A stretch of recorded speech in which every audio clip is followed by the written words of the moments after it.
Start. বিসমিল্লাহির রহমানির রহিম।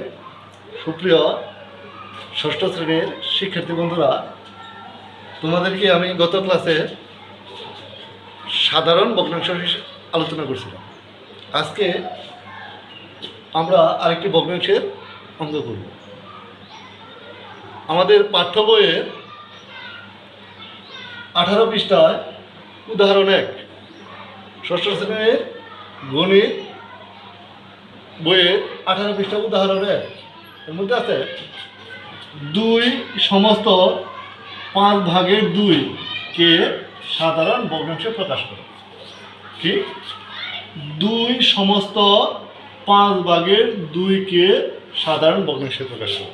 আমি তোমাদের কাছে প্রথমেই প্রশ্ন রাখতে চাই, এটা কোন ধরনের ভগ্নাংশ আছে? 2 সমস্ত 5/2। আমরা যে গত ক্লাসে আলোচনা করছিলাম ওইখান থেকে শিখছিলাম এটা মিশ্র ভগ্নাংশ আছে। এটা কোন ভগ্নাংশ আছে? মিশ্র ভগ্নাংশ আছে। সুতরাং আমরা কিভাবে মিশ্র ভগ্নাংশকে সাধারণ ভগ্নাংশে প্রকাশ করতে হয় সেই কৌশলটা আজকে শিখব। এই সমাধান কি হবে? সমাধান। যদি এই অঙ্কটা আমরা সমাধান করি, কি আছে অঙ্কটা? 2 সমস্ত 5/2। মিশ্র ভগ্নাংশকে সাধারণ ভগ্নাংশে প্রকাশ করার ক্ষেত্রে আমি হরকে হর হিসাবেই রাখবো। তারপরে কাজ হবে, সমস্তের যে অংশটা থাকবে এই অংশের সাথে হরকে গুণ করব। তো হর আছে কত? 5। যদি 5 গুণ করি তার সাথে যোগ করব কত? আমার যে ভগ্নাংশের যে লবটা আছে লবটা যোগ করে দিব। তো যোগ করলে আমার কী দাঁড়াচ্ছে? হর 5 ছিল, 5ই থাকলো।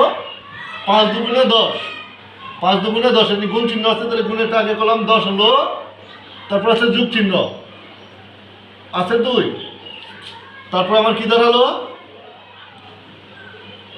হর 5, 5ই থাকলো, 10 লব 10 আর 2 যোগ করলে হয় 12। সুতরাং আমরা কি দেখতে পেলাম?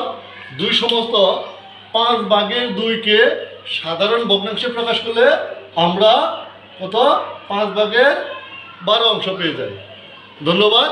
আমরা আশা করি তোমরা অঙ্কটা সুন্দরভাবে বুঝতে পারছো। তারপরে কোথাও বুঝতে সমস্যা হলে আমাকে জানাবে।